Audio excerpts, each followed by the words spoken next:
about the 5-number summary and box plots. The objectives in this section are 1. To compute the 5-number summary, and 2. To draw and interpret box plots. So objective 1 is to compute the 5-number summary.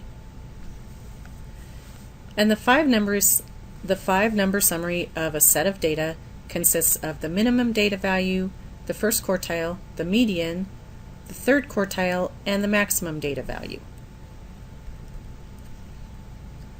So again, if we're looking at our picture with all the quartiles, this is our 5-number summary that divides the data up into the 4 equal parts. So we start with the smallest data value, Q1, the median, Q3, and the largest data value. Here's an example. We had this sample of 20 employee commute times that we used in the last section, so we're going to find the 5-number summary for this sample. We already found that the median for this data is 17.5, the first quartile is 15, and the third quartile is 23.5. We also need the minimum and maximum values to get our 5-number summary. So the minimum value is 11 and the maximum value is 40. So our 5-number summary is 11, 15, 17.5, 23.5, and 40. And again, this is the minimum, Q1, the median, Q3, and the maximum.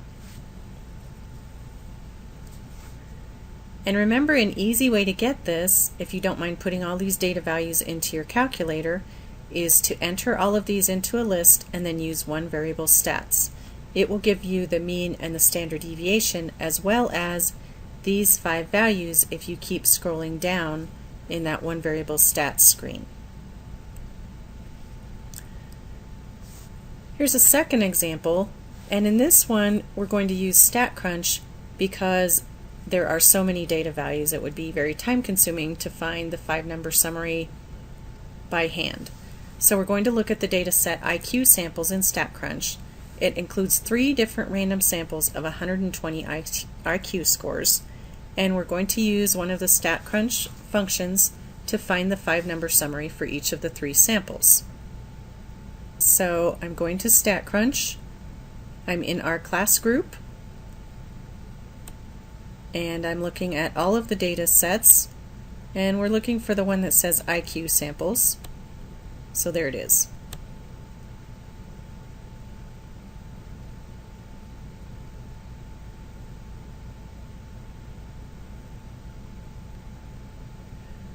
So here are our 3 samples, and there are 120 values in each one. Now a really easy way to get the 5-number summary is to do stat, summary stats, and columns. And we're going to do this for all 3 samples, so we want to select all 3. So I'm highlighting sample A, and then you can either do a shift down arrow or you can do control click to get the other ones also. So I've got all 3 samples listed here. And here's the list of statistics that you can get StatCrunch to find for you. And they automatically have all of these highlighted. So let's just go ahead and leave that like it is. And here you can see the list of all the ones that we're going to get. There's some in there that we don't need, but that's okay. So I'm just going to go down to the bottom here and click on Compute. And it's giving me all of those statistics for the 3 samples. Notice we have the mean, the variance, the standard deviation. The standard error is something else that we don't need right now. But we also have the median, the min, the max, Q1, and Q3 for each of those samples. So now, if we want to, we can just copy. So I'm just highlighting that whole thing and doing a control copy, and then we can copy it back into our PowerPoint or into our homework, whatever we want to do.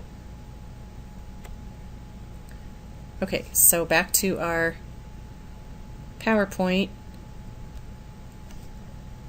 and here are those values pasted into here. I did take out the one column that we don't have any use for right now, just to make it fit. But here are the values over here that we're really interested in right now. So to get our 5 number summaries for sample A, we're looking at the minimum data value, which is 50. Q1 is 84. The median is 97.5. Q3 is 106.5. And the maximum is 134.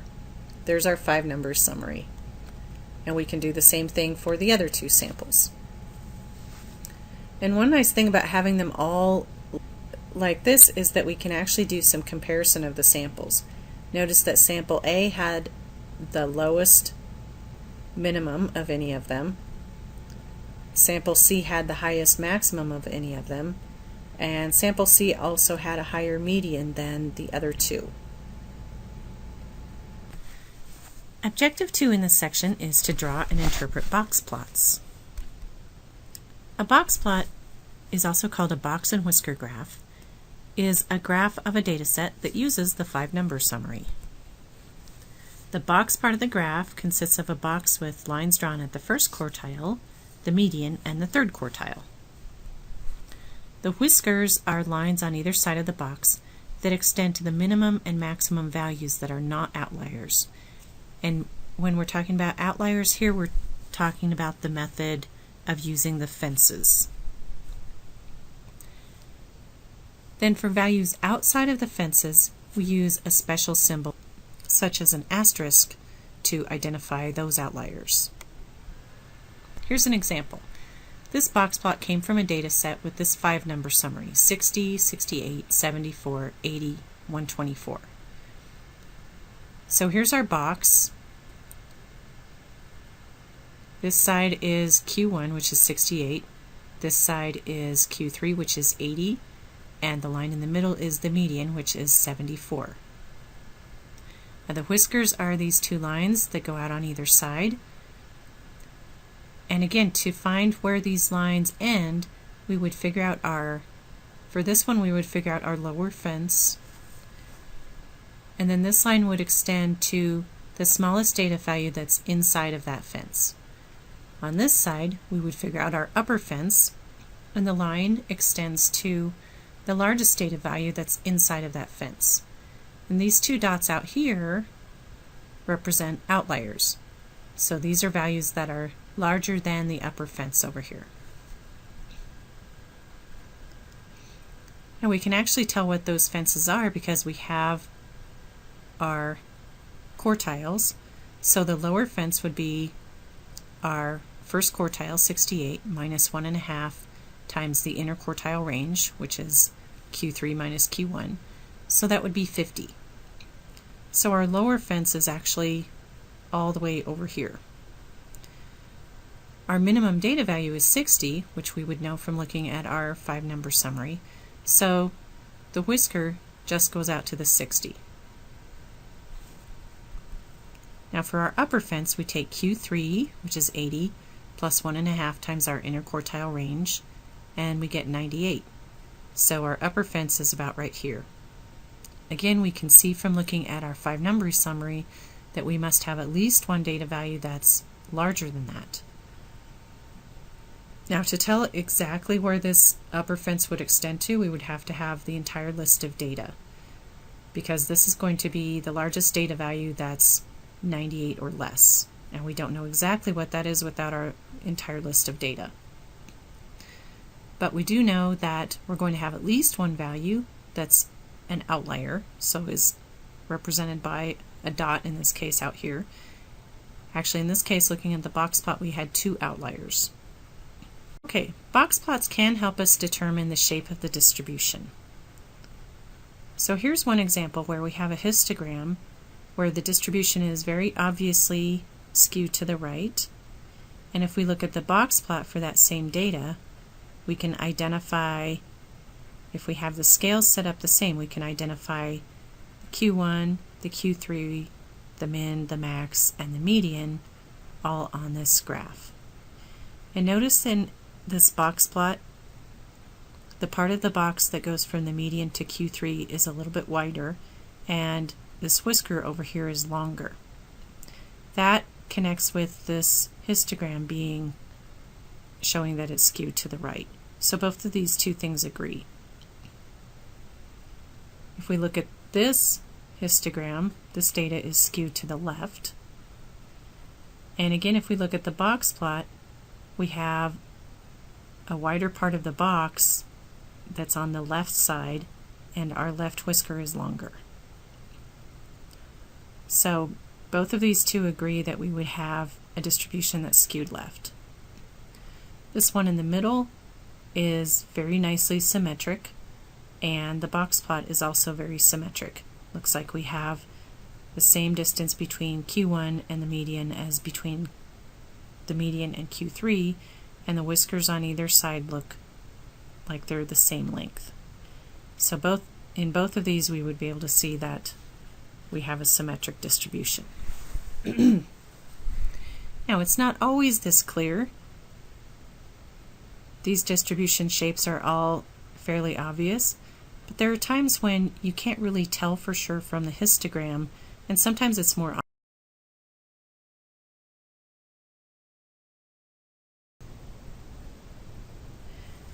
Here's another example where the distribution shape isn't as obvious. So these box plots and histograms are for the 3 IQ samples in StatCrunch that we looked at in the last section. So we want to identify the distribution shape for each one if we can. So this first one on the left, from the histogram, isn't very obvious whether it's skewed to the right or skewed to the left or bell-shaped. But if we look at the box plot, notice that the left side of the box in the box plot is wider. So that would give us a clue that it might be skewed to the left. So this one, although it's not absolutely clear, is probably skewed to the left. Now the one in the middle from C, this one is more obviously skewed to the right because it has a longer tail on the right and more of the data is on the left side of the graph.